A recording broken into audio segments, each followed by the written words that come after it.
touching on how white women have historically been sexualized and stereotyped as inherently promiscuous or objects of conquest within Islamic discourse, which if you've seen a lot of the rape gang excerpts, for example, you'll understand and you'll already know that that is 100% how a lot of these disgusting people saw these young, predominantly white British girls. They were there for sex, they were there to please them, and that's all that they were there for. A lot of people, you say stuff like that and instantly they'll turn off. They'll be like, how can you say that? How can you say that? Well, it comes straight from the source. This is the thing. And as usual, it all traces back to Muhammad. As Ahmed M.H. Shboul, a Western academic of Muslim origin, euphemistically writes, quote, "The Byzantines as a people were considered fine examples of physical beauty, and youthful slaves and slave girls of Byzantine origins were highly valued. The Arabs' appreciation of the Byzantine female has a long history indeed. For the Islamic period, the earliest literary evidence we have is a hadith, saying of the Prophet, Muhammad is said to have addressed a newly converted Arab. Would you like the girls of Banu al-Asfar? Muhammad's question was meant to entice the man to join the Tabuk campaign against the Byzantine and reap its rewards. That is, the sexual enslavement of fair women. Indeed, right from the start, European women, again typified by neighboring Byzantine women, became the Muslim world's, quote, beautiful femme fatale who makes men lose their self-control. Why, hello there, ladies and gentlemen. Welcome back to Voice of the Valley yet again with your host, friendly neighborhood, far-right thug, always satirical unless he's not, Mr. George Cresswell. Hope we're all doing well. Hope we're all having a fantastic morning, afternoon, evening, night, wherever we are. Hope you enjoyed that little clip as a little bit of an intro, really, to today's episode. That is from the chill stream, which we done the other evening. So if you missed it, you can go back and see what that is from. There's also a clip of said chill stream on YouTube and on Rumble. If you just want to get that relevant section, one of the videos we went over was from Raymond Ibrahim, specifically Islam's views on white European women. Right, so Byzantines being sort of the closest group of European women to Arabia at the time of Muhammad, and how they were seen and how they were used to entice people into certain campaigns and stuff like that, as you heard from that very video there. So I just want to reposition my camera. Moment. Reason I play that is obviously I want to get you guys to go and watch the chill stream if you haven't done so already, or at least that clip so you understand, because that conversation often comes up, Islam's views on white women and how Britain, for example, young girls could be both racially and religiously motivated, which it absolutely was. You'll understand that more if you watch the recent short I put out today, where GB News highlighted the map of the networks of all of these gangs and how they inherently tie in with foreign organized crime networks of drugs and guns and so on. So, what I wanted to do today, ladies and gentlemen, is first set up what I'm hoping to do tomorrow. Tomorrow is New Year's Eve. I'm not going to be around for the time when the clock strikes 12 when we actually get into New Year's Day. I was originally going to do it on that day, but I'm not going to be able to do it either. So what I wanted to do was do another stream if I can find the time. I'll put the details on a little bit later, and hopefully I should have some details coming out soon of a podcast I've got lined up in the early part of next year, the first week of January. So I'll be putting that out very soon as I've got confirmation on something. And the stream I wanted to go over this time was another Steve Laws conversation. Steve Laws was on the Heretics podcast recently with Andrew Gold, and from what I understand, it was quite contentious, very contentious. Respectfully contentious, if you will, but it presents a lot of important points to talk about, things that maybe we can dissect a little bit more from the Liam Tufts interview, because Liam Tufts, we understand it, he's very, I don't want to say simple-minded, because I don't want that to sound insulting, but has a lot more of the regular talk about him, the regular sort of mannerisms that most, just regular British people would have. Andrew Gold, on the other hand, very much more the intellectual, and I think he would have more, at least on the face of it anyway, more interesting routes to go down.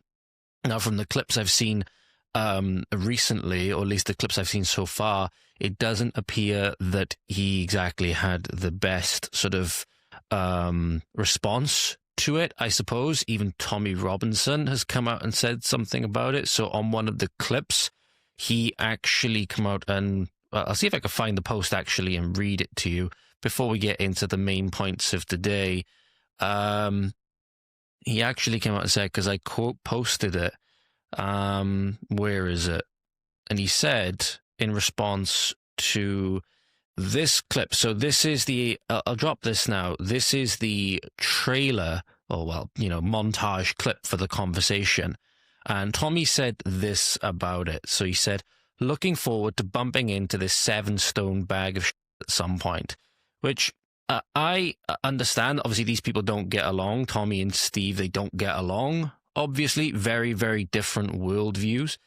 But the one thing that I understand, at least, is that there's been one person, one of these people that's been, clamoring for a conversation, because he feels as though he can try and expose the other as, what many would say is a foreign subversive, really.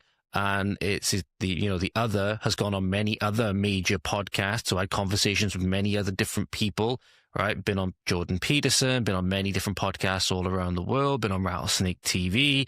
A lot of people call him a grifter, because then obviously he has a lot of things like the Minect stuff, and I have no problem with people making money from their work and stuff like that, but the book's being hyper-focused on Islam, but then also saying that Muslims in Britain aren't a problem on some interviews, going and doing this weird Israeli kind of tour and being told to his face that the British have a special place in hell, right, and not saying anything about it.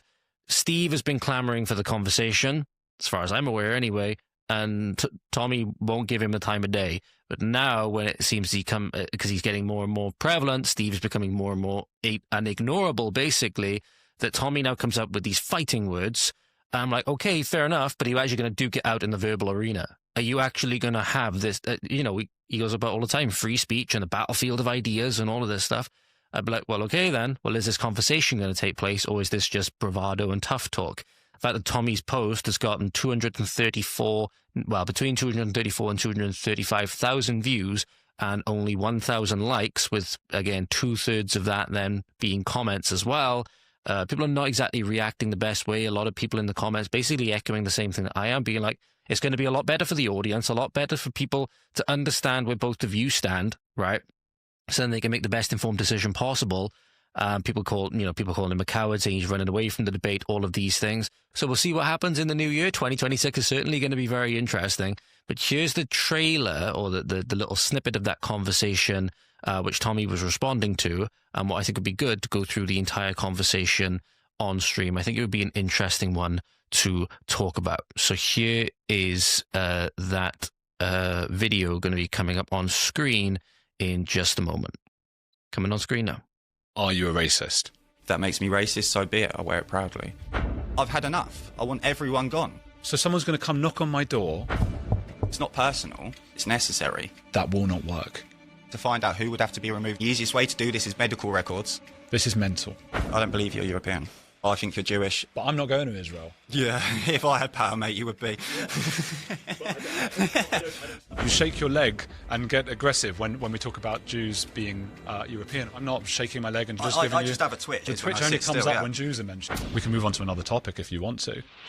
I can envision millions of people being thrown onto planes and deported from my country. I think Tommy Robinson will fight against that. Tommy Robinson will do, because he's a traitor. Tommy Robinson has loads of foreign friends. He promotes multiculturalism. He's a Zionist piece of shit.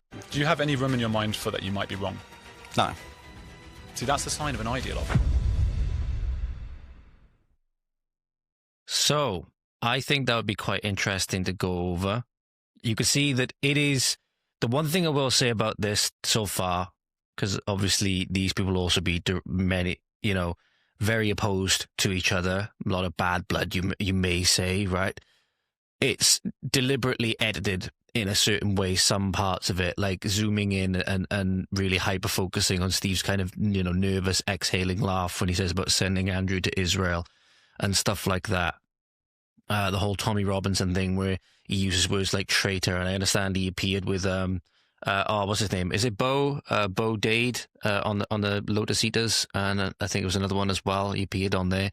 So, and Carl's come out with a video, Sargon of Akkad's come out with this video that, again, Steve's now challenged and basically saying, come on your show and discuss the Steve Laws question. So, again, 2026 politically is going to be certainly a uncertain and interesting time, so we will see. But yeah, we'll go over that hopefully tomorrow. It'll be probably a fair bit earlier start on the stream than I normally would. But yeah, I think it'd be really, really good to go through all of that, because there's a lot more things in there that we can dial down into. Speaking of casting forward to next year, so what I thought we'd do with the rest of this episode now, ladies and gentlemen, getting all out of the way, I want to first say thank you, and I wish I'd done this at the start again. I realise my beard's a little bit patchy. It needs a bit of a trim, especially on this side here, which you can see is rather annoying.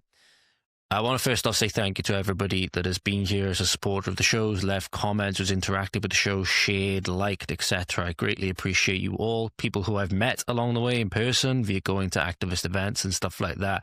Greatly appreciate every guest who sat down with me this year. Thank you ever so much. Some of whom I've kept in contact with. One of them actually reached out to me on Christmas to personally wish me a Merry Christmas, which I will not forget. I will absolutely not forget. You know who you are if you were watching this episode, so thank you. I will absolutely not forget that. But every guest, every person has commented, liked, shared, every activist I've met, thank you all so much for helping me with this project this year.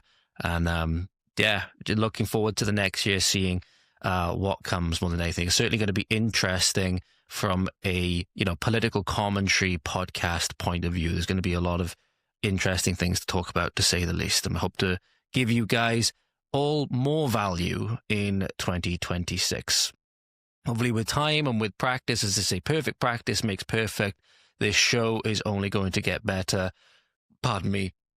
Higher quality, hopefully, in terms of presentation, higher quality in terms of production value. Okay, things like this, as you see with the podcast scene in America, they're very scalable.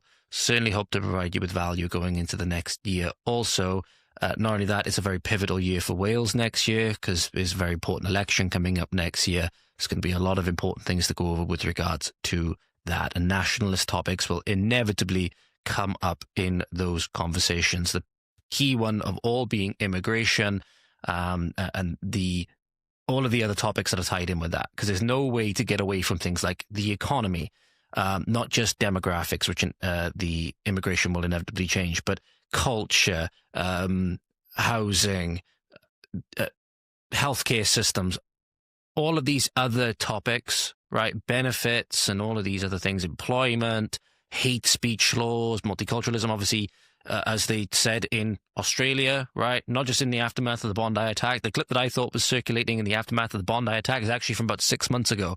It was Chris Minns, I believe his name is, in Australia, where he said, we don't have free speech laws like they do in the United States because we are trying to preserve a multicultural society, outright admitting that you cannot have this multiculturalism and free speech. They're completely fundamentally incompatible. So at the very least, multiculturalism is going to need to go. But sadly, many people have benefited from that multiculturalism, and they aren't going to be wanting to give up that benefit now, are they? Those are conversations which we'll get into as we get into 2026, and no doubt they will be circulating around that election.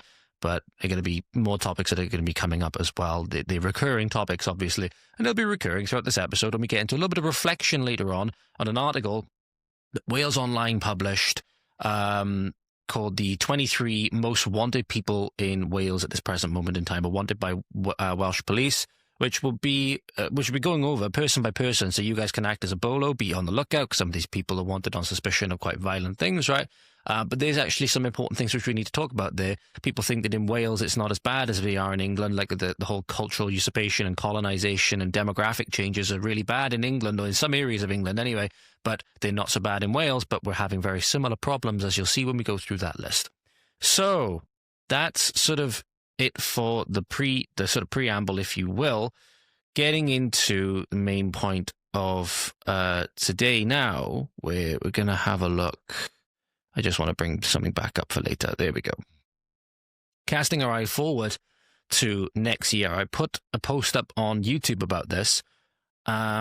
This is something which I don't believe was ever in Labour's manifesto, if I'm not mistaken. I think that's why so many people are so angry about it. Rupert Lowe put up a post on X, I believe it was yesterday or 2 days ago. It was yesterday, 29th of December. It's 30th of December at time of recording, if you had to know. So hopefully this will be out later on today. And this will be the last Voice of the Valleys in terms of podcast for this year. I'm joining you back next year. sent to Restore Britain from a whistleblower, an internal job advert, because I tried finding out about this. I couldn't find anything about it, so good thing again. That's why whistleblowers are so important. That's why we should be doing everything possible to bring them to the forefront, ladies and gentlemen, or at least give them ways to reach out, which is why you should use, if you want to bring anything forward, by the way, that you'd like me to try and draw attention to, right, make sure everything is completely anonymized and everything like that, use the email down below as votv.tips@proton.me. That is votv.tips@proton.me.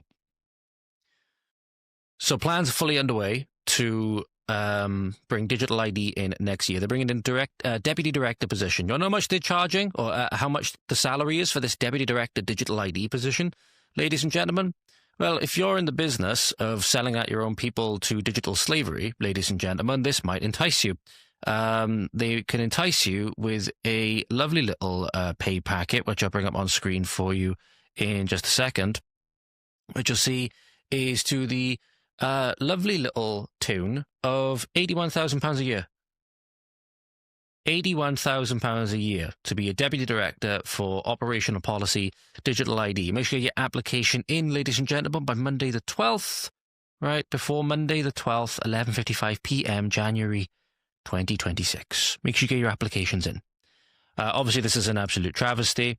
Right, this is an absolute travesty. It's also you also get a civil service pension with an employer contribution of 28.97% for 18-month term of employment. This brings me back to another topic I wanted to bring in mind, ladies and gentlemen. The whole thing with the socialist tyranny we kind of find ourselves in. An account on X called Lander, I believe he calls himself, raised this tremendous point, which I wanna bring up now, because he highlighted something which can only be described as like a true absolute travesty, right? Which is this. You see here the kind of pay that you get if you toe the establishment line, right? If you toe the establishment line and do the right positions and stuff like that, you get paid very handsomely for this civil service position. Right? I'm just trying to find the post a minute, ladies and gentlemen. I want you to see how much the British people in just the regular jobs, when it comes, well, in comparison to America, for example, are getting truly, absolutely shafted. I'm just trying to find it. Oh, for some reason, I can't find it. Where is it? Right, bear with me 2 seconds, ladies and gentlemen. I just want to see if I can find it. All right, there we are. I found it. Reason I couldn't find it is because it was a quote post, not an actual media post, so I was looking in the wrong place. So this is actually in reference to a post with somebody commenting that this is just outright theft, right? It's from the r/salary subreddit. This is from a registered nurse in Sacramento, right? Sacramento, California. 2 years experience for this registered nurse, right?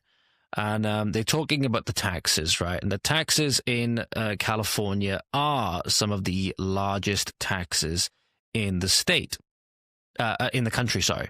They are some of the largest taxes in the country. But if you wonder why so many people, ladies and gentlemen, often end up leaving the UK, often because of reasons of freedom and stuff like that, freedom to right to bear arms, freedom of speech, those kinds of things, better employment opportunities. Just have a look at this, right? And you'll see the problem. Yes, I agree. I would be inclined to agree that this would be outright theft, right? Because the government's doing seemingly absolutely all for the most part. California seems to be one of the most dysfunctional states that people seem to be fleeing, especially bigger businesses seem to be fleeing like there's no tomorrow. And even just regular places like Whole Foods and stuff like that, you can't even hold a Whole Foods in there because they're hell-bent on this restorative justice stuff. You can't police crime because that's racist and all of these things, you know, Gavin Newsom and all these people, right? But this nurse, registered nurse, just a nurse, mind you, 2 years experience, just have a look at what the take-home is. Just have a look at what the take-home is. If you're not watching but listening, ladies and gentlemen, her gross pay for a registered nurse, 2 years experience, is nearly just over $183,000 a year. Her net pay then would then equate to $124,000, just over $124,000 a year, paying nearly $59,000 in taxes and deductions, which equates to about 32.1% of the gross pay. Theft, yes, but are we really going to ignore the gross and net figures compared to what it comes to in the UK, for example? What the hell is going on? What are we doing wrong? What are we doing wrong? That's what I want to know. This is in California, mind you. This is in California. And they're saying that this is just theft, and then Lander, who made me aware of this post, and said, looking at American salaries will make you realize how poorly paid and overtaxed we are. They're complaining about $120K USD take home from a nurse with 2 years experience.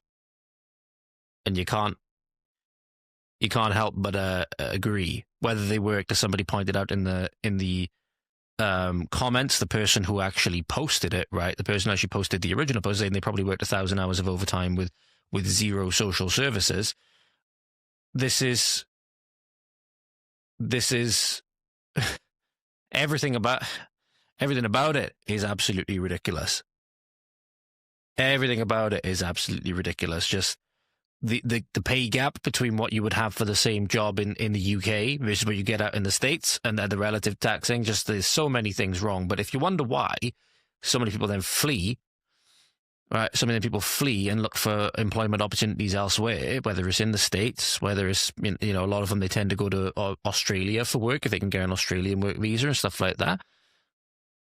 I think we see that when you have salaries like this for 2 years experience just as a nurse, the UK is not exactly the most attractive place when things seem to be getting worse and worse and worse. And especially when people we're always constantly told about pay is being bumped and all of this stuff, but money seems to not be going as far as it used to. Everything in the shops is getting more expensive, especially meat.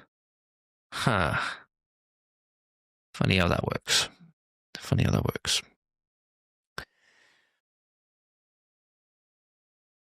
Another thing that we're going to see a lot more of in the new year. We're going to see nearly five-figure digital ID deputy director appointments. It's a shame. Could just register as a nurse, train to be a nurse for 2 years, go out to the States and make over 40 grand more when you consider the net, off of the gross, right? Off of the gross of what they get for the digital ID deputy director position. They wouldn't even have to sell out their own people. Probably going to be seeing a lot more things getting worse economically, a lot more totalitarian measures being introduced, probably clamping down on all sorts of independent media, trying to keep it trapped in Plato's cave, right? And tell me if you had this one on your bingo card. Tell me if you had this one on your bingo card, ladies and gentlemen. Calling the healthy eating plate racist. Calling the food pyramid racist. Did you add that on your plate? Saying that, nutritionists or whatever, they're closeted white supremacists. Did you have this on your bingo card? I certainly didn't. But Jim McManus, in this instance, Jim McManus coming in clutch with the notion, right, the notion that in a collapsing NHS that is the worst performing in the entire country, there's already, can be ridiculed to no end about it. Claiming healthy eating measures right in line with that. In fact, I'll see if I can find it for some extra context. I wasn't originally going to do this, but I believe it was a Guardian article. Let me see if I can find it. Where it was it a Guardian article? Here we go. Yep. 2 Guardian articles. Here we go. the demonization of healthy living and fitness. Remember I said before, ladies and gentlemen, that in order for you not to be a revolutionary against the regime, they either need to keep you so starved and malnourished and like a little hermit, the hermit kingdom like they do in North Korea, right? So that you physically lack the strength and the resilience, the muscle mass, the literal testosterone, the literal fortitude needed to exercise any kind of revolt, simply because you can't muster it. You physiologically can't, because you've been systematically starved to near death and worked to death nearly, right, as a slave. They can either do that, or they can go down the route of keeping you trapped with all of your vices and making you so fat and unhealthy and immobile that you cannot move in the basic capacity, right? Like my 600-pound life, healthy at every size, the glorification of morbid obesity, all of these things, right? We sympathize with people going through struggles, sure, but the glorification of it, your Tess holidays and those kinds of people, they're doing real damage to people, real damage to people, keeping them trapped in this, state of severe unhealthiness, right? Because they don't have their feelings hurt or whatever. Usually they don't have their feelings hurt. And by extension, then, they're actually doing the government's work by trying to make more and more people go for this because, not comparing anybody to this, but Big Jabba the Hutts don't make good revolutionaries. And, little too skinny, hermits don't make good revolutionaries either. If you're relatively healthy, if you're relatively able-bodied and you're able to move, right, you don't need to be peak of fitness. Don't need to be Ronnie Coleman or, what's his name? Is it Nick Bay? Nick Bay is the guy who's doing all the running, really jack guy as well. You don't need to be David Goggins. You don't need to be Jocko Willink, right? You don't need to be any of the Stoltman brothers or anything like that. Eddie Hall, Brian Shaw, all of these people, right? Whether it's ultra endurance guys, big triathletes, ripped swimmers and whatever, big rowers with massive lats. Don't need any of that. But if you're healthy, right? If you're relatively healthy, relatively fit, relatively strong, particularly if you're a man, then you are prime counter-revolutionary fodder.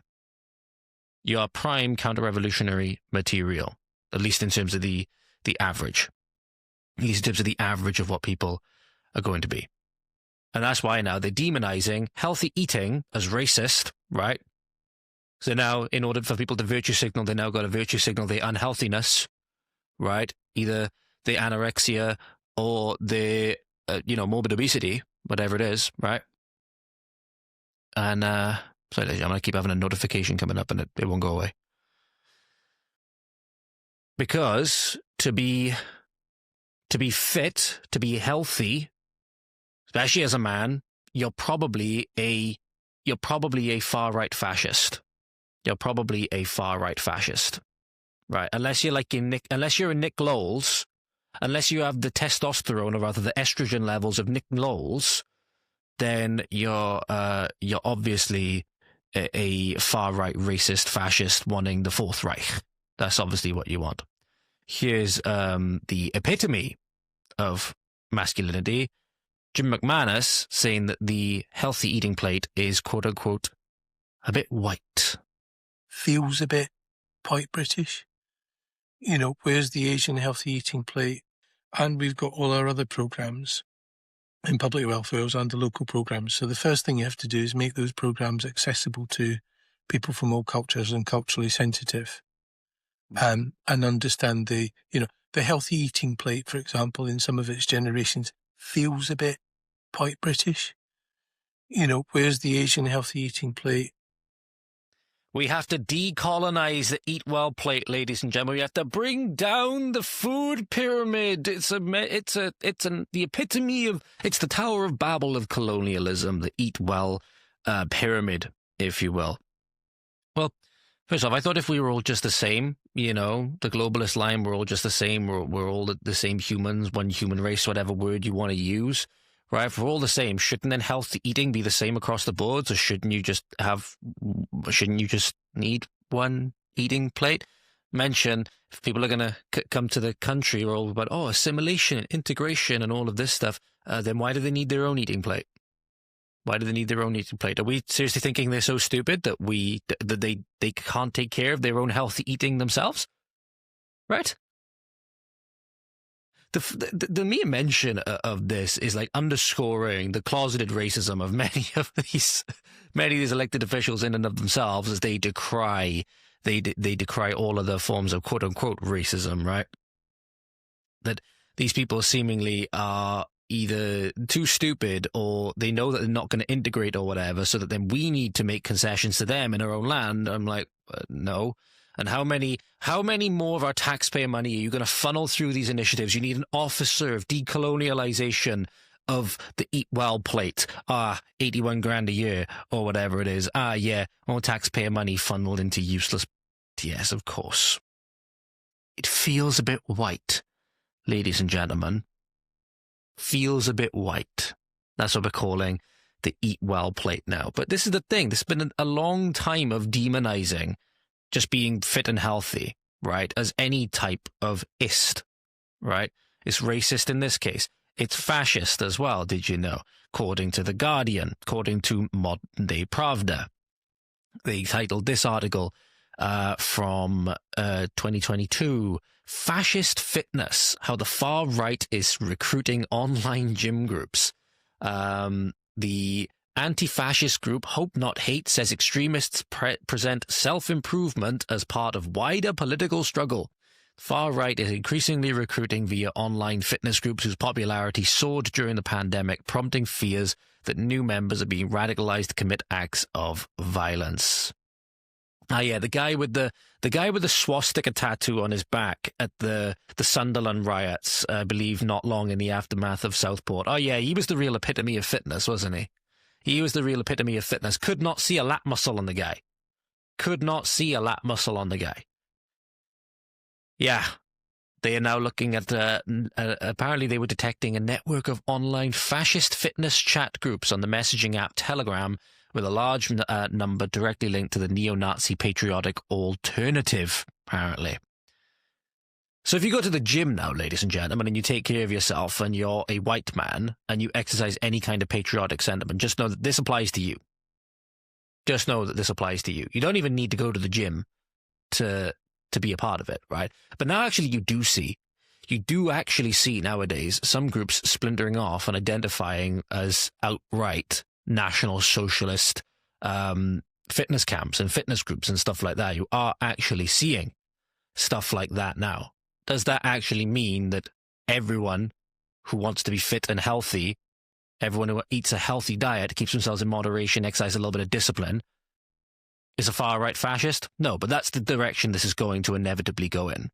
And you could not give a better cover, if you wanted to actual people who would be National Socialists and stuff like that, than labeling everybody as a National Socialist. This is a big mistake, really. I don't say mistake as in I'm unhappy they made this mistake necessarily, right?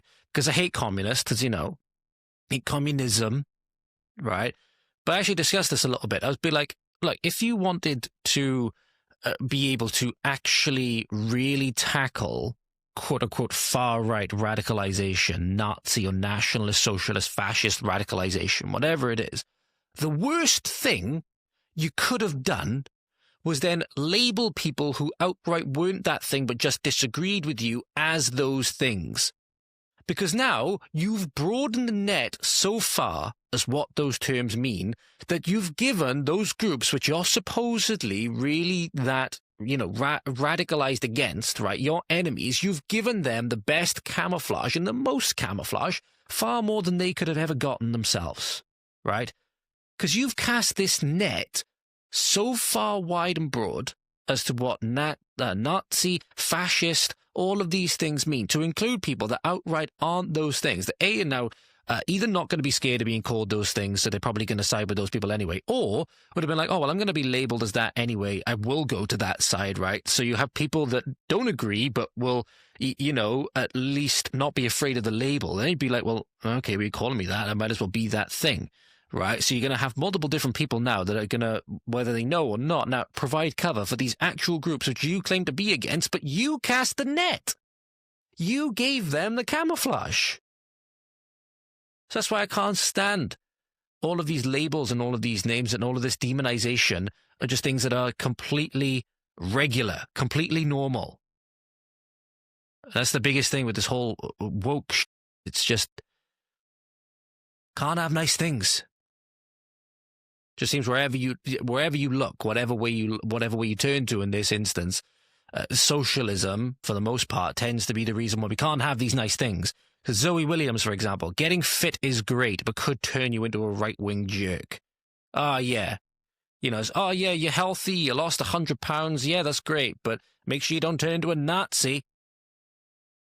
See, can't you just be happy for people for being healthy, for not being a burden on the NHS unnecessarily? Right? For not unnecessarily being a burden on their family members, whether it be their kids or their parents or whatever, right? At least in terms of their health and being able to taken care for and stuff like that.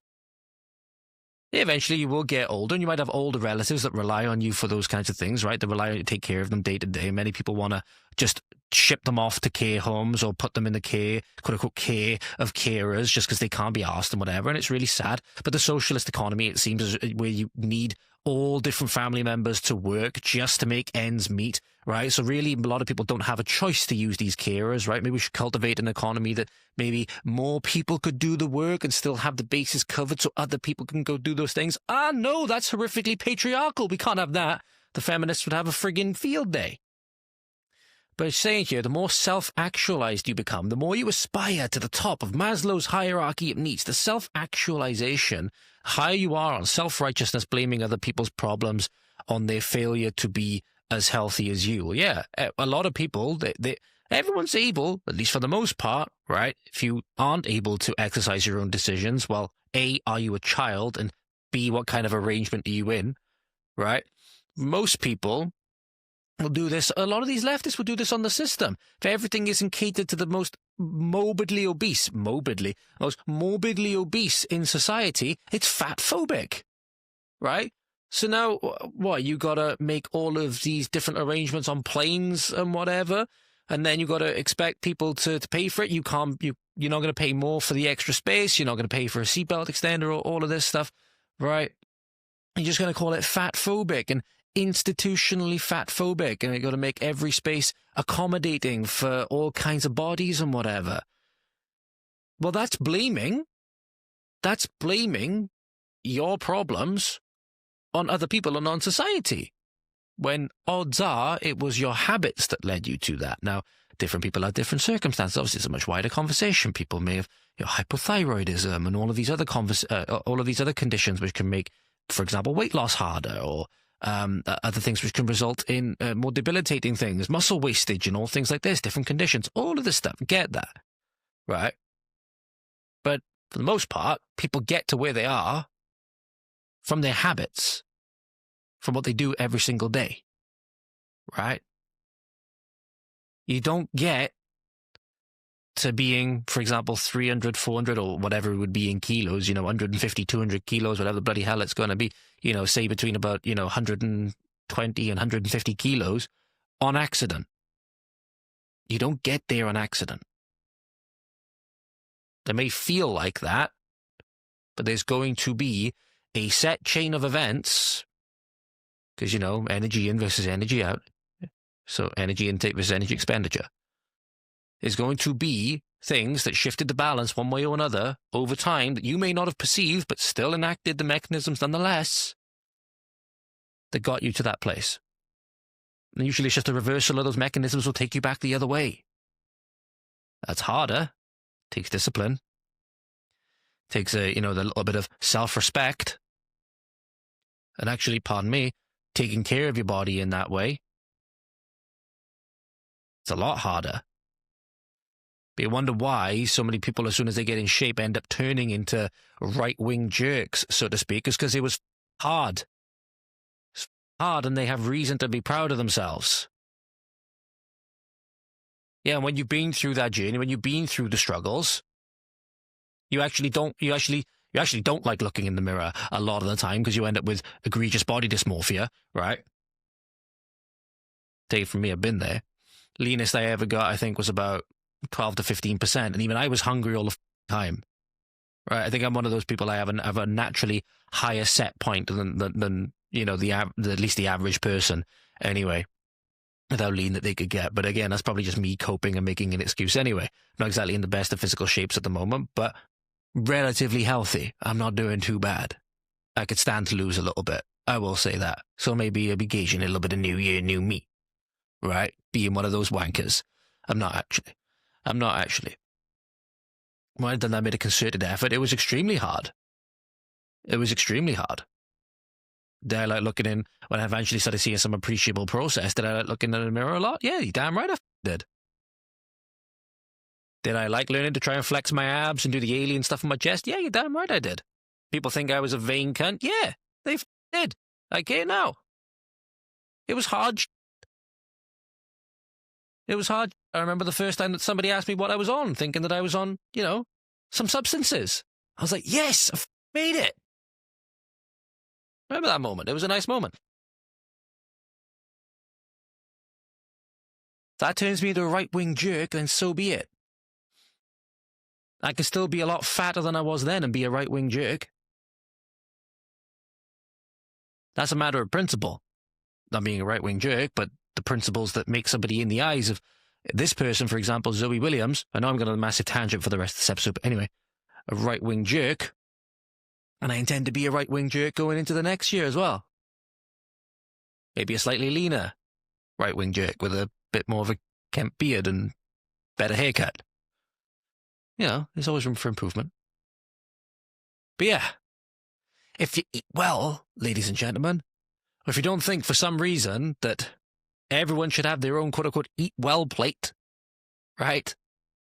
There not be one standard that, oh, hang on, well, is it different standards for everybody to remain healthy? Well, that means we're not all the same people. Well, if we're not all the same people, then how the hell can you say that we're all the same people when putting together for immigration purposes? Oh, yeah. Our votes. We're all the same people when it comes to votes. Oh, I see it now. So the Welsh people got to make all these different concessions for all the people that are not Welsh, usually to their own taxpayer-funded detriment, right? They've got to make all of those concessions, right? And change their society when in many ways they don't want to, for the benefit of others, benefit of foreigners. And then when it comes to electoral season, we're all Welsh. Nigel Farage saying, oh yeah, somebody's been in the country 5-10 years, paid taxes. Yeah, he's just as Welsh. He's just as Welsh as Owain Glyndŵr. Yeah. If that makes me a right-wing jerk, I'll happily be a right-wing jerk. Be healthy, ladies and gentlemen. Be fit. Be healthy. Take that little bit of self-respect and pride in who you are. If you've got some goals that you want to accomplish, whether it's a weightlifting goal or a 5K, 10K, half marathon time, whatever it is, get after it this year. I'm rooting for you. I don't care who the f*** you are. I'm rooting for you. Now, people who I'm not rooting for, and who I want you to be on the lookout for, ladies and gentlemen, and this list gives us some important things to talk about. Important things that the government would prefer you not talk about, but that's all the more reason that we need to. We have this list. Right? 23 names who are the most wanted in Wales currently. And it's important that we go through this. I want to go through this because it is it's going to be important for you guys. Some of you reside in Wales, I know. And it would be good for you guys to be on the lookout for these people, just in case. You never know when you might accost these people and you might end up very much the worse off for it. Some of them. So you can be on the lookout, but also then maybe we can help bring some people to justice, maybe. And some of these people are wanted on suspicion of things. So some of these people, I don't know if they've ever seen the inside of a courtroom yet. Some, I believe, have been convicted. Some of them have escaped prison and not specifically on this list. But as you'll find, ladies and gentlemen, when you go and try to find some additional information, context about some of these topics that we talk to in the show, you'd be surprised what you find. You'd be surprised what other articles you find with some other little tidbits of interesting information. So this is from Wales Online, not a right-wing publication by any means, just a regular, if anything, probably slightly left-leaning, if I had to guess, publication into people whom police in Wales are looking for, wanted in relation to a series of alleged crimes. So I believe that some of these have been convicted, if I'm not mistaken, and have since breached license conditions and have been on the run, right? Some of these are fugitives in that way. Some of them, I believe, are wanted in suspicion of certain crimes as well. So I don't think they've actually been convicted and stuff like that, some of them. Some of these people, by the way, on this article, which we'll go through name by name, they don't even have any information on them that I could find. There's a couple on this I want to go into a bit more detail, though. Because I've been asking for a while, you know, as you guys know, do you think the census maps in Wales are accurate? Most of you think that they're not. And you think that the overwhelming majority of people that we have in Wales at the moment, who we would assume were Indigenous anyway, whom are white, right, is around about 95% or so at the moment. Now, there's serious doubt being cast on that, especially when there's a notion of now, going into next year, that there could be an emergency census, whether that is so that they can find out where we are so that they can ship off all the white people to die in Ukraine and they can bring in all the replacements again. Who knows? Whether it's because, again, things are a lot worse than they actually are letting on, right? In this country that England at the moment, you know, if it's around 70% English, could be as low as like 60%, in which case the point of minoritization is a lot closer than we think it is. And as a result, needs the drastic measures need to be put into place, you know, now, because the minute we get to minoritization, it is like a black hole, right? It is like a black hole. There will be no going back. So, very serious problems. And it's evident in this list as well. In a country, say, for example, we're all little interchangeable widgets and so on. If it was, in fact, 95% white, right? Let's assume that everybody is equally likely to commit crime and so on, or at least equally likely to be on this list. Then, in proportion to their population, 5% non-British, non-white, should we say, then we would expect, out of 23, that 5% would be just over one person, from what I understand. I'll just double check my calculation a bit quick, doing a bit of napkin, doing a bit of, you know, what's the British word that we have for serviette? Doing a bit of serviette mathematic. All right. If we just do this a bit quick. Yeah. So 95% of 23 is 21.85. So therefore 5% would be 1.15. So one person we would be expecting on this list to be, right, now in the just world, that if the government had done what they should have done, you know, over the last 70, 80 years, right, it would be zero. It would be zero because there would pretty much be no people here to commit said crime. But anyway, no non-Welsh people is what I mean. However, given that each person could be equally likely to do it, you'd expect one person. Well, it's quite evident, ladies and gentlemen, that there's more than one person. There is more than one person. There are, in fact, 5. 5 that stand up to me, at least, as easy examples to point to and be like, oh, that should not be happening. Why is this here? Why is this happening here? So we're going to go through some of those in a little bit more detail, but we're going to go through all of these so that regardless of who is actually committing crimes, ladies and gentlemen, I want you to be safe, obviously. So we're going to go through all of the faces, and where we can, we'll go into what they are actually being sought out for. Little note, ladies and gentlemen, which you can see on this article on screen now, on this.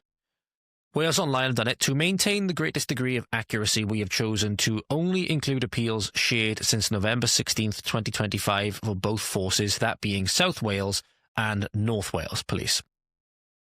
Because this is not a comprehensive list of every wanted person in Wales. South Wales Police shares active appeals on its force Facebook page, but not all are featured, as officers make every effort to trace suspects prior to them being published as wanted. North Wales Police does not remove all its appeals once they are no longer active, meaning some older ones still appear online. The force was not able to confirm whether these were still active and the people were still wanted. Good news, only one person is actually on here from North Wales. Sorry, ladies and gentlemen. Very itchy nose. The rest are from either Gwent, South Wales, or Dyfed Powys, I believe, but we'll get into all of those in a moment. So, who kicks off this list? Who kicks off this list, ladies and gentlemen? You might be thinking, Geraint, Owain, John, David, Robert, something like that. First name on the list, Saadi Hassani. Saadi Hassani. Saadi, ladies and gentlemen, not Sardine. Saadi Hassani. Although for humorous effect, and probably you guys will be sick of it anyway, I'm going to call him Sardine. So, police were looking for Sardine because he has allegedly breached his license conditions after being released from prison on Wednesday, May the 15th of this year. He has been recalled to prison and he has links to Swansea. A lot of these people are going to have links to Swansea, it would seem. Why might, you may be wondering, sorry ladies and gentlemen, I have a very itchy ear at the same time. Why, hang on a minute, just saving something because I want to go back and rewatch it later. Why might he have,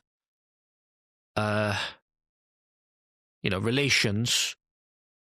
Oh, it's actually in Newport, actually. He has links to Swansea, but in Newport, sorry. Why might he have breached his license conditions? Do you want to know what he was prison for, ladies and gentlemen? And he's actually alongside another person of his native Albanian descent, and does seem that we have quite a few Albanians making up what appears to be 60%. Oh, sorry, not 60%. I'm trying to think. 40%, I think it is. It'll come clear now, anyway. Of the 5 that we have on this list, the 31-year-old who was convicted of drug offences has been recalled to prison. He was convicted of producing controlled drug of Class B after being sentenced at Cardiff Crown Court on Wednesday, 24th of April. Him, ladies and gentlemen, and another man, just as Welsh as you and me, by the name of Indrit Naziri, as I'll bring this up on screen for you in a moment, were found producing cannabis, ladies and gentlemen. But as you can imagine, or as you'll probably guess, not just a little baggie here and there. Not just, your little Shaggy from Scooby-Doo figure walking down the street trying to sell a little, or just having a little baggie of weed to have a little cheeky smoke in his house and stink out the street, right? The two of them, the factory of mass production of cannabis of about £900,000 in the middle of Newport, using a Newport nightclub, I believe it was, as the head of their operation. Cannabis plants worth £898,000 were discovered at Newport nightclub, with the operation believed to be linked to an organised crime gang. More than 1,000 plants were discovered on the property, with hundreds of pieces of equipment also found.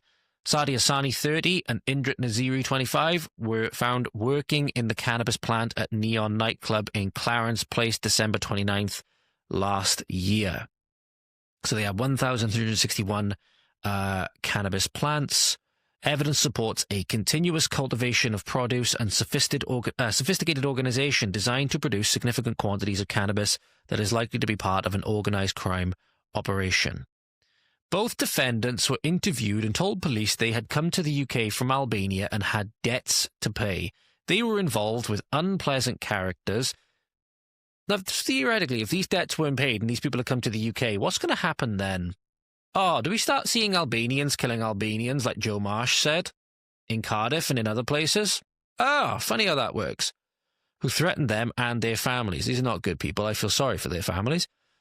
Hassani and Naziri, of no fixed abode, pleaded guilty to producing cannabis. They sentenced them to 36 weeks each. That was great. That was great. Now, just making sure there's nothing else left in that article. Keep an eye on that, ladies and gentlemen.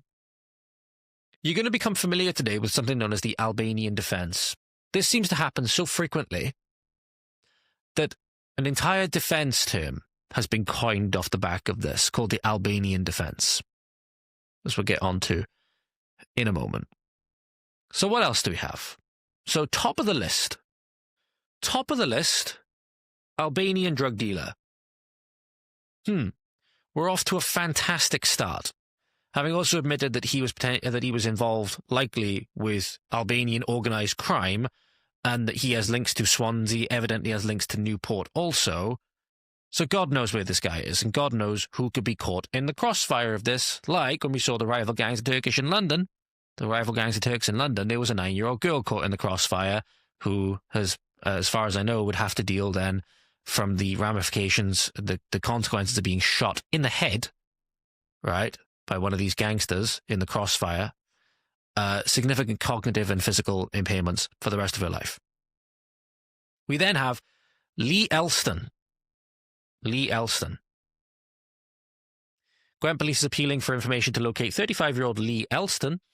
Elston has allegedly breached his licence conditions and has been recalled to prison. He received a prison sentence of 5 years and 9 months for the possession of drugs with intent to supply at Cardiff Crown Court. Why did he get 5 years and 9 months, but these guys only get 36 weeks? I couldn't really find anything about this, so maybe there's more. Maybe it turns out he was the head of like multi-hundred millions of pounds, right? Maybe he was a different class. It doesn't actually say what type of class the drug was. So that could obviously play a factor, obviously. But again, a prison sentence of 5 years and 9 months for possession with intent to supply. These guys are sitting atop nearly £900,000 of cannabis with obviously intent to supply as part of organised crime, and they got 36 weeks. What a great justice system we seem to have. Turner, who failed to return to HMP Prescoid, is on the run from Gwent Police. It would seem he was convicted of conspiracy to supply Class A drugs, possessing criminal property, and an assault of an emergency worker at Birmingham Crown Court in March 2020. Turner is described as 6 feet. Again, that's his description there, so you can keep an eye out for him. Obviously, you can see the photo anyway. Police said Turner has links to the West Midlands area, mainly Birmingham. He's not a registered sex offender. It is believed there might be potential risk as the individual is no longer in the custody of the prison service. Well, we got a fantastic one going on here. Dean Robbins. Officers carrying out an investigation into alleged assault would like to speak to Dean Robbins, who would assist in their inquiries. In connection to the investigation, he has links to Allway and Newport. Walter Huscher. This one is important, ladies and gentlemen. This is the second, ostensibly, Albanian of the list. Technically third, if you include the guy who was in business with Hassani, but obviously he's not actually on this list. Gwent Police is appealing for information to find Walter Huscher from Newport. He is believed to have breached his licence conditions following his release from prison in April 18th. Funny how they have a tendency to do that, ladies and gentlemen. And is now recalled to prison. He was sentenced to 13 months after he was being found guilty of being concerned in the production of cannabis and possession of criminal property. This is where you're going to get your introduction, ladies and gentlemen, to the Albanian defence. The Albanian defence. So there was an appeal that went out to find him. So again, just reiterating that he breached his licence conditions following his release from prison on Tuesday, April 18th of this year, I believe. Oh no, this was December 2023. This Gwent article is from. So apparently this guy is still on the run. He was sentenced to 13 months in prison after he was found guilty of being concerned in the production of cannabis and possession of criminal property on Friday, November the 11th. So, why am I saying this phrase, Albanian defence? Because this case is very similar it would seem, to something which a outlet on Facebook, which I discovered, was covering, called Real Crime News. Real Crime News covered the case, which led me to believe then that Walter Huscher was in fact Albanian. Because this is a person now by the name of Huscher. In this case, I'm just trying to recrop it so that you can see it a little bit better. A man this time by the name of Nureddin Hoxha. So, I've screenshotted it from Facebook because it tried to keep getting me to log in, and I really can't be asked to go through all of that crap just to be able to continue to see the page. A judge has told an Albanian man, I think this is from March 21st of this year, I would assume, because there's no year on the post, which you can see, caught red-handed working in a Carmarthen cannabis farm, that he should tell his colleagues, quote-unquote, back home, that the judiciary in Wales, how xenophobic of the judge, is not quite as naive as they may think. The comments were made after the defendant Nureddin Hoxha put forward what the judge called the Albanian defence. Get into what it is in a moment, ladies and gentlemen. They have a very well-established pattern, that they have a very specific defence that they seem to run. Like you run a very specific defence in like a basketball or a football or whatever play, right, in a game. These guys have a set defence for whenever they get caught up in criminal activity, it seems. Brian Simpson, prosecuting, told Swansea Crown Court that on February 4th of this year, police executed a search warrant at a home of a former commercial property in Old... Sorry, I've got it on the preview screen at the moment, ladies and gentlemen. Let me just... Old Llangenor Road in Carmarthen. He said officers found a total of 394 cannabis plants growing in the building along with associated fans, vents, lights, and other equipment. The electricity supply. So these guys are basically living out the frigging Guy Ritchie film that what is his name, Matthew McConaughey was in. The electricity supply to the premises had been bypassed. In the living quarters of the property was 32-year-old Hoxha. The court heard police estimated the potential value of the harvested plants could be up to 171,000 if the drug was sold in kilos. And this is where we get into the Albanian defence, if you will. So, in an examination of the defendant's phone, they found photographs, i.e. the prosecution, of the growing operation which had been sent to unknown contacts during November and December of 2024, and they were WhatsApp conversations which included discussions about chemicals for feeding the plants. The prosecutor said while messages found on the phone had been downloaded, they were in Albanian and had not been translated into English. They read about a gang who lured a Jewish music producer to an isolated Welsh cottage where they beat and kidnapped him before handcuffing him to a radiator. They feel culturally enriched yet, ladies and gentlemen, right? Feel culturally enriched? In his interview, Hoxha said that he had only been at the Carmarthen address for 1 week prior to the police raid, and he had denied the phone found at the property was his, even though it has his name on it and was linked to an email address in his name. Oh, that pesky evidence. That pesky evidence, eh? He said that he had come to the UK from France in a small boat 2 years ago and owed a debt of 80,000 euros, probably to some not-so-good figure, for his mother's medical treatment. You're noticing some similarities yet, ladies and gentlemen? You notice any similarities? You should do. You should do. Or things are starting to sound familiar. Did I mention, ladies and gentlemen, did I forget to mention, as again, his defense lawyer will point out in a moment, he entered the country illegally? Need I remind people of that? Sorry, ladies and gentlemen, I'm just trying to get this to appear a little bit better in the frame a minute. Okay. Actually, we need to zoom back out a little bit. So here we go. This is the second part of that post. Nureddin Hoxha, no fixed abode, previously pleaded guilty to producing cannabis when he appeared in the dock for sentencing. The plea was entered on the basis that he played no part in setting up the cannabis farm and his role was limited to watering and feeding the plants.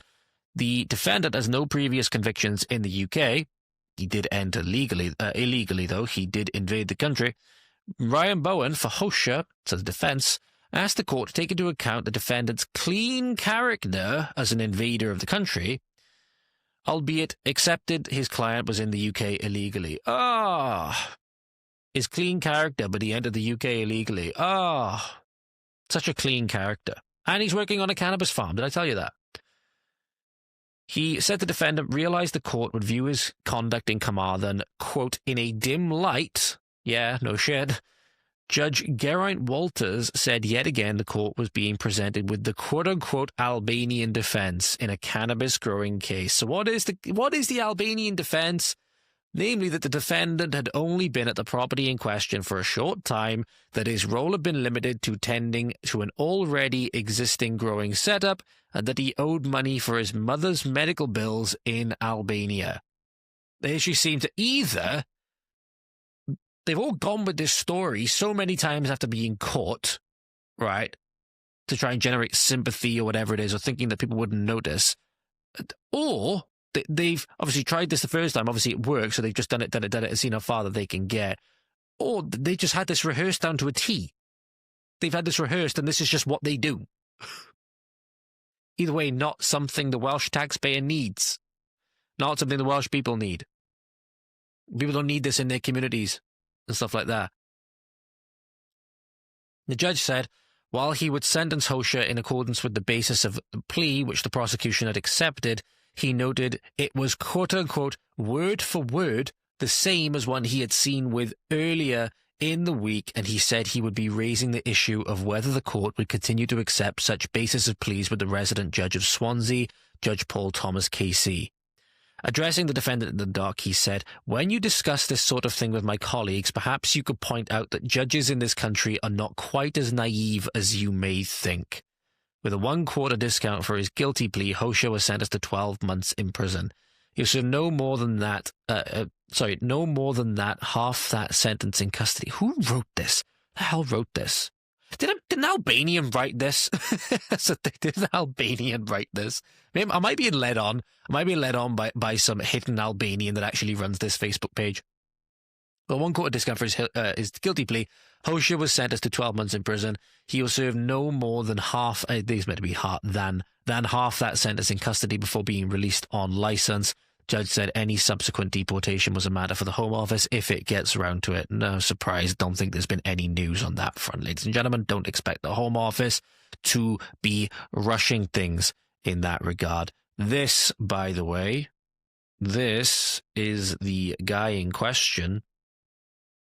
So this is the guy, just so you guys can see, just for completeness' sake, is the guy that, again, is the reason we are now familiar, ladies and gentlemen, with the phenomenon of the Albanian defense in specifically cannabis cases. So it seems as though there's been a little bit more than a precedent set. The judge is saying, look, we're not this naive, we're not this stupid, we're not going to keep falling for this. Right? You might want to change the defenses that you go with. You might want to change the defenses that you go with. It's getting a bit tiresome. It's the one judge that I will seem to have some semblance of support for. It seems that he actually wants to do something about this and is not afraid of letting people like these know that can you cut the shit, please? Right? Which is more than what we've become accustomed to expect. More than what we've become accustomed to expect from our judiciary, to say the least. And I can guess that that Hosha, Walter Hosha, is Albanian. I just asked Grok, where would it likely be from? Hosha most likely implies Albanian ethnic origin. The surname Hosha is overwhelmingly associated with Albania, derives from a Turkish term for religious teacher or scholar, adapted into the Albanian culture during the Ottoman era. Walter, the way it's spelt, being a variant of the Germanic name Walter, meaning ruler of the army. Religious teacher, ruler of the army who is a religious teacher or scholar. That sounds great. That sounds like a great addition to Wales's demographic lineup, doesn't it? Commonly across European cultures, including Albania. So it's just great. This is just great, ladies and gentlemen. They say, what are these, again, biggest question to ask, right? At the moment, what are these people doing here? What are these people doing here? I don't think, anybody really asked for, Albanian drug kingpins with connections to Albanian organized crime to be flooding their cities and communities with drugs to the tunes of like £900,000 and familiarizing, or at least giving our judicial system so much fodder to now be coined the Albanian defense. It's almost like my my conversation with Joe Marsh, one of the things he said exactly about this, Albanians killing other Albanians in Cardiff over the drug trade, gets a little bit more credible. And you understand seems to be quite a lot of Albanians involved in the drug trade.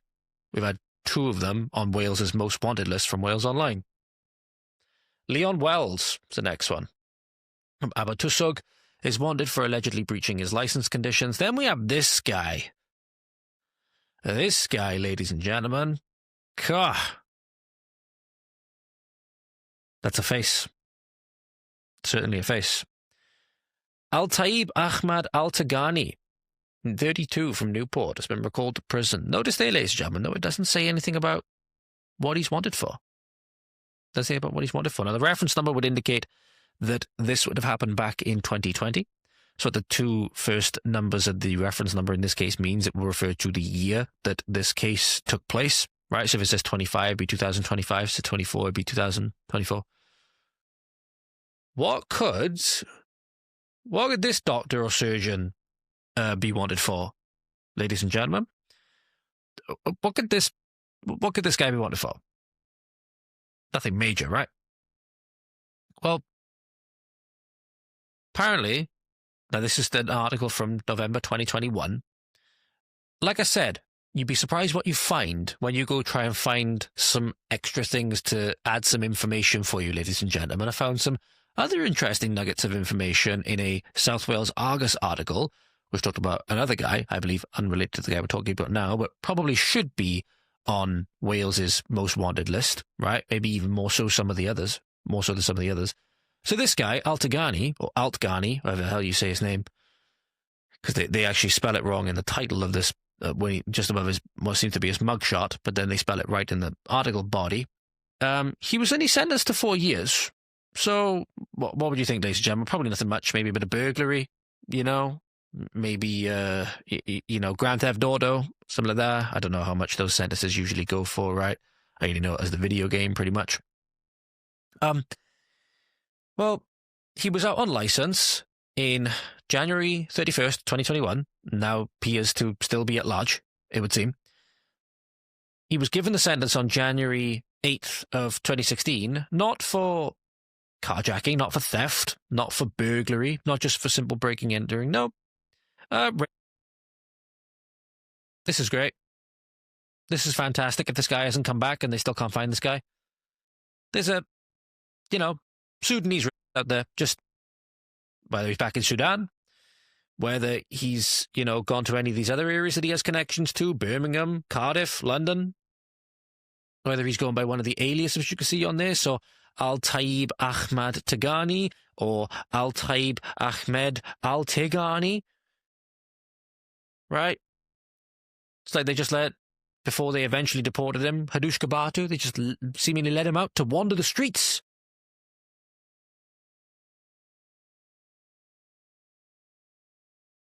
As far as I know, they still haven't found him. As far as I know, they still have not found him. He could just be wandering about out there. He could be in the place next to you. He could be in the flat above you. Could be in the shop next to you, and you'd never know. And he got 4 years. 4 years for seemingly subjecting what we can assume, because it doesn't specify that it would be an adult female at the very least, to a traumatic experience that she has to now carry for the rest of her life. Got 4 years, out on license, and now they can't find him. Fantastic. There's another guy on this list, ladies and gentlemen, who warrants your attention. There's this guy, Mr. Michael Kenneth Evans, right? Last known address believed to be Merthyr Tydfil. He's wanted to return to prison. Burglaries that breached his license condition, right? So Evans has the alias of Michael Tooth. He's 34 years old, around 6 feet tall, shaved head, believed to have connections across South Wales, including the Gwent area. So please do keep an eye out. As far as I know, this guy is still out there. They might have obviously brought this guy in. This next guy, Mohammed Ali Eggy, or Egger, or Edgy, or Egg. I'm just going to call him Egg because I think it's funny. Mohammed Egg is wanted on murder charges. This guy's wanted on murder, and as far as I know, he's still at large. He has been on the run since 2017. He was wanted in connection, or is wanted, on the April 11th murder in 2010 of Amir Siddiqui. So we seemingly have one foreigner, stereotypical, example of many of the things that people are angry about. Don't exactly know where in the region he's from, but we can make some educated guesses. Murdering another person whom is from some of these areas where often they're in the news for various things that said people are doing on British soil. Right? Kind of for certain, based off of what I have right now, but we can make some educated guesses. Hell, he could actually be born in Britain. Could actually be born in Britain, because obviously the more popular name in Britain and many other European countries now. That's how much trouble we're in. At Ninian Park Road in Cardiff, and the stabbing of his parents who tried to protect their son. They believe, i.e. the police, believe that Egg arranged the murder and was arrested in India on conspiracy to murder charges in 2011. But he escaped in 2017. He's been on the run ever since. So that's about 8 years on the run. 8 years have not been able to find him. Evidently, he's pretty good at not being found, because he's fled across what we can only assume is multiple countries' boundaries nowadays, or in the modern day. Wouldn't that necessitate like the involvement of like Interpol and Europol and stuff like that? They still can't find him. So whether it's because he has so many aliases, or God knows what other groups or whatever he's involved in, but just think, ladies and gentlemen, they don't know who he is. What if this guy just decided to come back on a small boat? What if this guy, who is wanted on murder charges for the murder of one, and either the murder then of both of his parents, or at least the maiming and possibly attempted murder of both of his parents, and he just came back on a small boat? For all we know, if it's right time, right place, just a perfect storm of circumstances, Zach Polanski could have been helping out this guy in Calais. For all we know.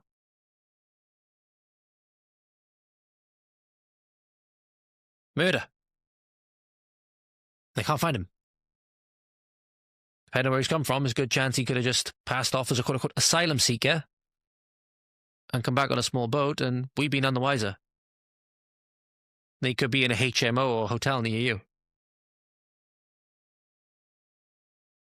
How terrifying is that?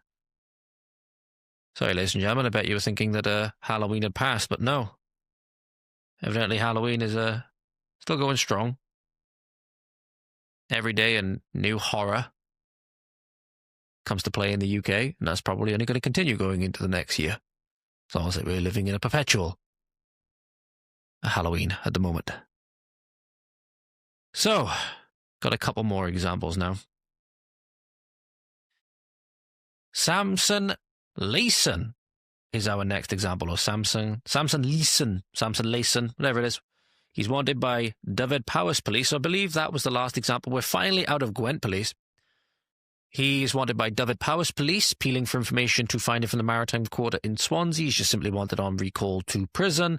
Damien Davis, wanted on slightly more serious charges, slightly more to say the least, is a massive understatement, on suspicion of assault, links to Swansea, but also has links to Cambridgeshire.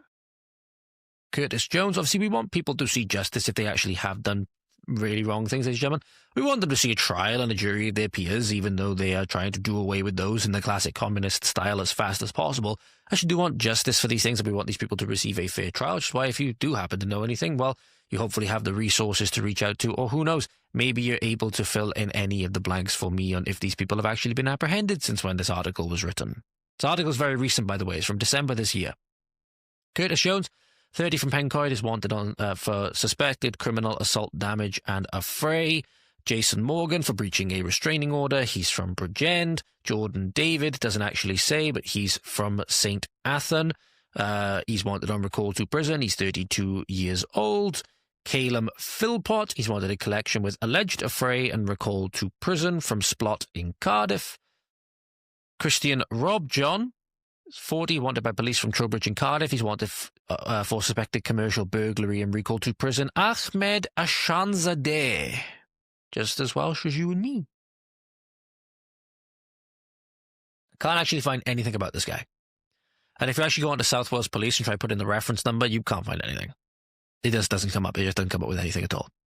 Which, because I don't know how to look or whatever, but sometimes I've gone on South Wales Police, it just comes straight up with the article or whatever, the arrest report or the conviction report, whatever it is.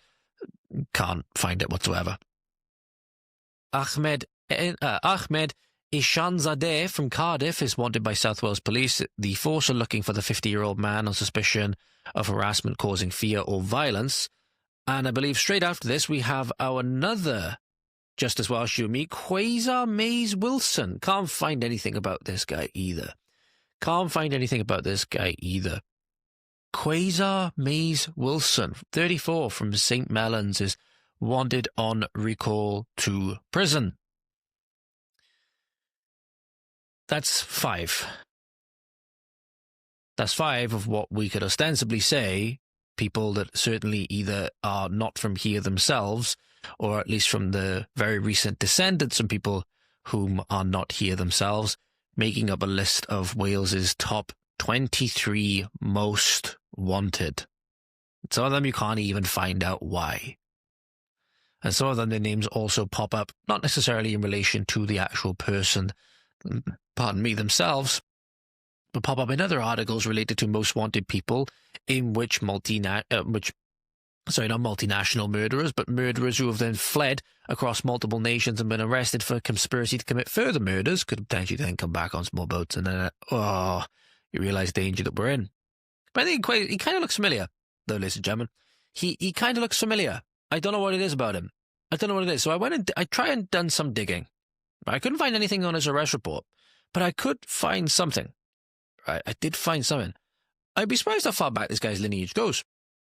There's actually depictions of this guy, right, or at least his family, very, very, very, very, very distant family, ladies and gentlemen. Do you know that this guy, Quasar, big Quasar here, actually has relatives that were in Owen Glyndwr's uprising in the 1400s?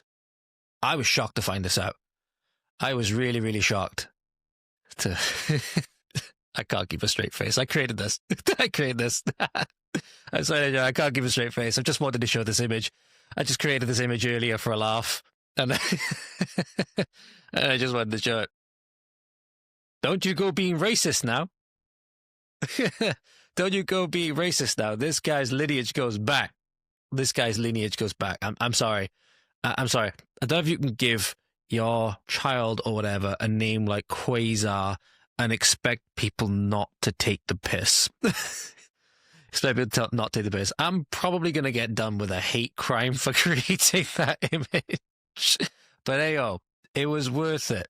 Like I said, right-wing jerk going into the new year. But don't you dare say that Quasar Mays Wilson. I was going to say Quasar Mills Wilson then. Quasar Mays Wilson is any less Welsh than you. Now, ladies and gentlemen, let's finish off the list. There's not really too much to talk about with regards to this list anymore. It's just pretty much what you'd expect. Zohanna, 40, wanted by South Wales Police for suspected assault. Mark Daly, on suspicion of theft with links to East Cardiff. Jake Bailey from Garth in Maesteg, wanted on suspicion of theft. Corey Bowen, South Wales Police is appearing for more information on the whereabouts of 24-year-old Corey Bowen from Hirwaun. He's wanted on suspicion of harassment, threats to cause damage, and malicious communications. Ethan Loveridge from Llanbradach in Caerphilly is wanted by South Wales Police. 19-year-old is wanted on suspected domestic violence offences. Stephen Layson, don't know if there's any relation to the... Didn't we have a Samson Layson earlier on? I'll just skip up past Quasar a minute. Did we have a Samson Layson earlier on? We did. Don't know if there's any relation. They're different police departments, ladies and gentlemen, so I don't know if there's any relation. I'm going to assume not.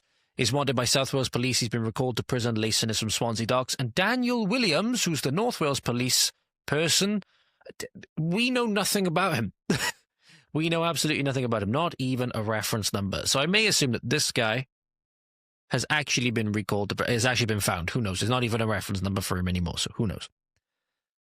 But I saved that article a while ago, ladies and gentlemen. I thought it'd be funny to go through, not only for some of the more humorous things that we could say about it, but also it highlights in Wales the problem that is going to persist into the next year, which is why, again, reflection is important for how we go forward. It's impossible to find out where you need to go unless you find out where you are. Where we are at the moment is quite clear. We have serious problems very similar to what they're facing in England at the moment. England, in particular, is in a very advanced stage of this problem, and it does appear that we do not have the same magnitude of problems yet. We do not have the same magnitude of problems yet, but we certainly have them. But even just regular Welsh publications, right? And who knows, maybe they cherry-picked, maybe not, who knows, I don't know, right? They did say this is not a comprehensive list, so please don't take this as a fully comprehensive list of the 23 most wanted in Wales whatsoever, by all of these, different departments and whatever. People are going to put different spins on this. If you ask somebody who's even more right-wing than me to go through all of the wanted lists if you gave them full access to the wanted lists in the Welsh police forces and stuff like that, then they would pretty much look a lot different. If you asked a left-winger to do it, it would look a lot different because you wouldn't see the names like Quasar and Ahmed and Al-Taib and the two other guys, the Hassani and the other guy, what's his name? I'll just quickly find it a moment. So you had Al-Tagani, you had Hosha, that was the other guy's name, and then Hassani. You wouldn't see those names if it was a left-winger because they don't want to fuel this narrative that foreigners commit crimes potentially at higher rates than native Welsh people or native British people and stuff like that. But this is happening if the census maps are to be believed. If the census maps are to be believed, problems like this and problems like grooming gangs, right, that there's been reports of happening in cities, so like Newport and Cardiff and Swansea in particular, right, that there are these networks of people who are not Welsh going around doing these heinous things, right? There absolutely are. And, in fact, there was a short, which I just put up on YouTube, you should go and watch it, talking about the organised crime networks that they actually really are. In fact, I'll quickly find it and share it a moment, just because I think it's really, really important to talk about. And I'll bring this up on screen, 2 seconds. So I want you, you need to see this. It ties in with the Senedd as well, which is really, really important to talk about. But actually, wait there. There's a better way that I can do this. Bear with me 2 seconds, ladies and gentlemen. Okay, so I've got it by you, ladies and gentlemen. I'll play it for you in a moment. You'll have to have some apologies because it is in 9:16, so it's going to have a lot of black bars either side. But it's because I recorded it on my phone. It's a YouTube short, obviously. So this is the short I recorded earlier regarding. It also highlights a clip of blatant anti-Welsh, anti-white discrimination from the Senedd. But stay tuned for when they talk about the actual network and the other things that gangs that are operating in Wales, even with the very small population offset nationally that we've seen, mainly in the big cities and stuff like that. How they operate and that this is going on. We really should be taking this a lot more seriously than we are. Senedd have come up with more of their race Marxist and open, flagrant anti-white race discrimination, which by definition is anti-Welsh discrimination. Leadership from Welsh Government as an employer is absolutely critical, and we have an action for recruitment target 20% of all successful candidates recruited externally to be from an ethnic minority background. To accomplish this, they would more than happy, as our national government did, keep disgusting things like this under wraps so that people don't cotton on to the wider agenda at play. Spotlight, and we gathered for the first time our own audit. While Baroness Casey was working on it, we did our own, and we found trafficking routes I hope we can show you now right across the country, showing the links between these gangs. There it is now. While work had been done on the grooming gangs before GB News came on the scene, our work was to show people that this was not a case of isolated. Take a look at that. Not a case of isolation. Listen to this. Midlands such as Telford, but actually this is an organised national network linked by clannishness, linked by culture, and also Class A drugs and guns. These are organised criminal gangs, Michelle. And when we had those findings, we also could show where grooming gangs have operated around the country. Keep this Sam Hyde quote in mind, ladies and gentlemen. Government don't care about you, your children, any of your future generations or your elderly. They only care about power and the fruits that often come from it. Control, money, and freedom, while we get serfdom and enslavement. Remember that when we win. Happy New Year, folks. See you soon. I wish I'd said slavery instead of enslavement. Would have rolled off the tongue a little bit better, but that's on YouTube. Please go and share that if you feel that people would benefit by seeing it.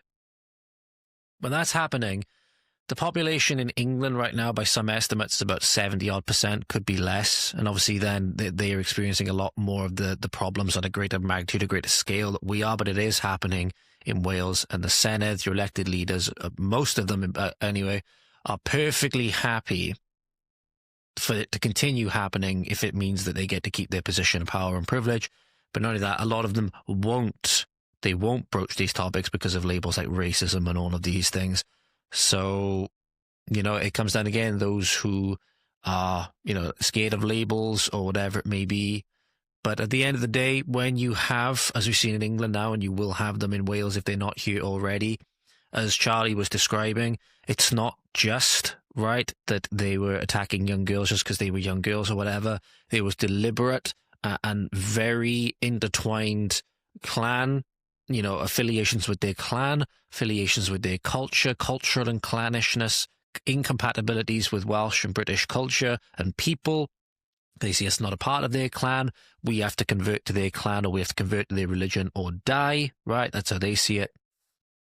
But then also drugs, as you've seen in many other examples today, and guns. And that is a terrifying prospect because vast majority of Welsh people do not have guns to defend themselves. Vast majority of British people don't have guns to defend themselves. But the criminals do. And the criminals always will. And the government has shown that they're not going to protect us unless it's politically advantageous for them to do so. They're not doing it out of any loyalty to us because they see them as servants of the people, public servants, if you will. They do it only if it advances or maintains their position. And many of them, with how much they have stabbed their people in the back, now see no sense, and in this instance it's something they would likely be right about, in then trying to patch up and protect them now, because the British people, they want blood. They want blood. And, well, I wouldn't want to be in that position right about now and in the next few years. I think we could be in the position of seeing in the next few years a lot of politicians fleeing their communities, but we shall see. You don't want things like that to happen, but people are angry. People are angry. So that rounds us out for today, ladies and gentlemen, with our talk on Wales Online's 23 most wanted, which I thought was important to consider, because if we were all, the same, just completely interchangeable, many of the leftists and the globalists would like to purport that narrative, then we would, in theory, then be seeing, maybe one person from a non-Welsh descent on that list. As you can see, we saw a lot more than that. And if things continue going the way that they do, i.e. us following in England's example, it's only going to get a lot worse. Doesn't have to be this way. So maybe 2026 will be the year that things, hopefully, start to change. So it can happen, though, by more people becoming aware, ladies and gentlemen. So make sure you continue to share the podcast. Go over to Spotify, give it a nice rating. Make sure you obviously share the shorts and everything like that. Go and follow me on Rumble as well.